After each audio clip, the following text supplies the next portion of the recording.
Assalamualaikum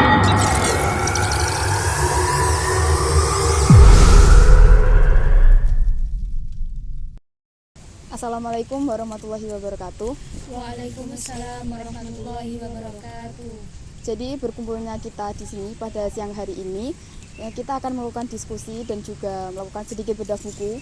Jadi buku ini itu saya dapatkan ketika saya mengikuti sekolah Islam gender yang diadakan oleh Ryan Abu Nawas kemarin, tepatnya di Desa Bawang ya. Jadi di dalam buku ini tuh isinya tidak hanya mengenai gender saja, tapi di sini mencakup berbagai aspek tentang gender itu sendiri, mulai dari seks, seksualitas, itu kita bahas di sini dari perspektif yang beragam, misalnya dari perspektif Al-Quran dan juga dari perspektif undang-undang dan masyarakat itu sendiri. Jadi untuk yang pertama kita bahas dulu mengenai konsep gender dan seks. Gender sendiri sebenarnya itu berarti jenis kelamin ya. Tapi kalau kita artikan secara istilah, gender ini tuh membahas mengenai hal non biologis dari seorang makhluk.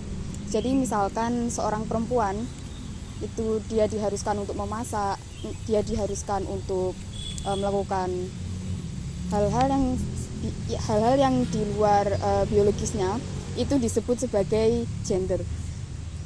Sedangkan seks sendiri ini tuh tentang aspek biologis dari seorang manusia. Jadi misalkan perempuan itu kan dari kodratnya itu selalu melahirkan, menyusui dan juga menstruasi. Itu bisa kita simpulkan bahwa itu merupakan seks. Jadi yang dinamakan seks ini itu sebenarnya bersifat kodrati. Jadi yang dinamakan kodrati itu kan tidak bisa dirubah ya. Jadi kalau misalkan dia mengubah bentuk atau dia menambahkan sesuatu pada dirinya, itu tidak bisa mengubah kodrati mereka sebagai seorang makhluk itu. Lalu yang selanjutnya ada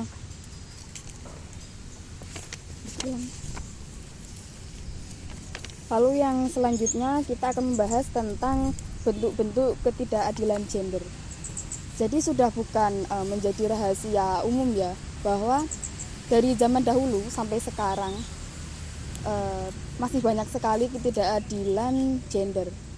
Bahkan dari zaman Rasulullah pun kita sebagai perempuan khususnya, kita sudah mengalami ketidakadilan gender. Dimulai dari, sebenarnya kan menstruasi itu kan kodratinya perempuan ya, tapi di situ kita mengalami peminggiran, kita mengalami pandangan yang buruk karena kita mengalami menstruasi itu sendiri.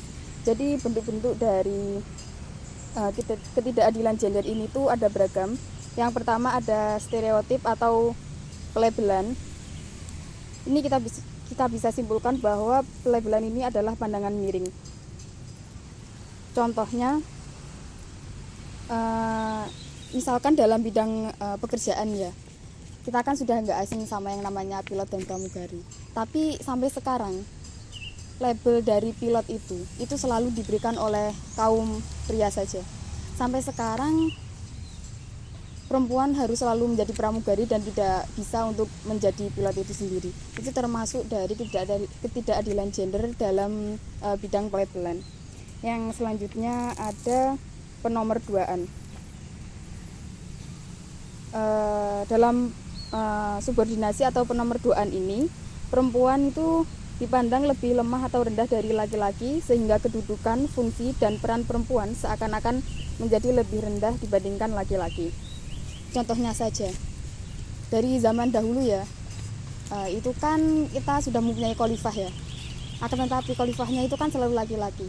Dan ketika Aisyah menjadi khalifah, itu selalu banyak sekali pertentangan dari masyarakat itu sendiri. Seperti itu. Lalu yang selanjutnya ada beban ganda. Jadi beban ganda yang dimaksudkan di sini itu kita contohkan, misalkan ada seorang ibu.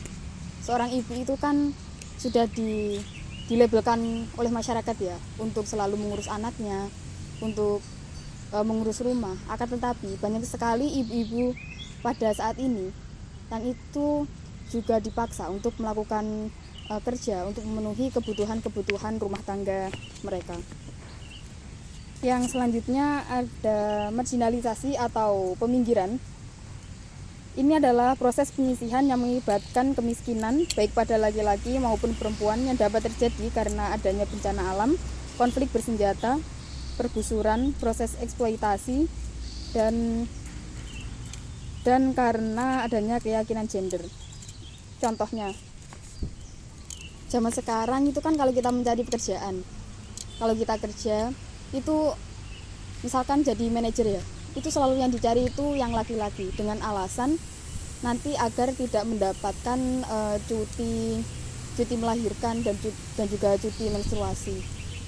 Terus juga kalau misalkan kita lihat di sekitar kita, ketika kita mencoba melamar untuk pekerjaan, misalkan menjadi penjaga toko ya, itu selalu diprioritaskan untuk perempuan saja, padahal kan baik laki-laki maupun perempuan kan itu selalu bisa ya untuk menjaga toko. Terus yang selanjutnya ada kekerasan.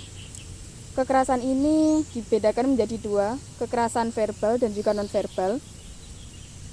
Kekerasan verbal sendiri ini tuh seperti kekerasan dari tutur kata saja ya. Jadi misalkan kita selalu diolok-olok oleh seseorang, kita selalu dibicarakan yang sampai menyakiti hati kita, itu disebut sebagai kekerasan verbal. Lalu yang selanjutnya ada kekerasan non-verbal. Di sini tuh mencakup sampai penyentuhan fisik. Jadi misalkan kita dipukul, kita dicubit ataupun kita ditampar, itu termasuk ke dalam kekerasan non-verbal ini. Jadi yang ingin saya sampaikan kepada saudara-saudara sekalian, baik laki-laki maupun perempuan itu sebenarnya harus kita perjuangkan keadilan mereka.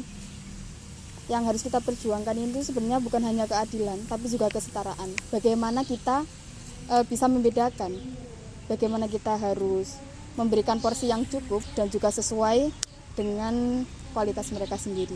Sekian dari saya. Wassalamualaikum warahmatullahi wabarakatuh. Waalaikumsalam warahmatullahi wabarakatuh.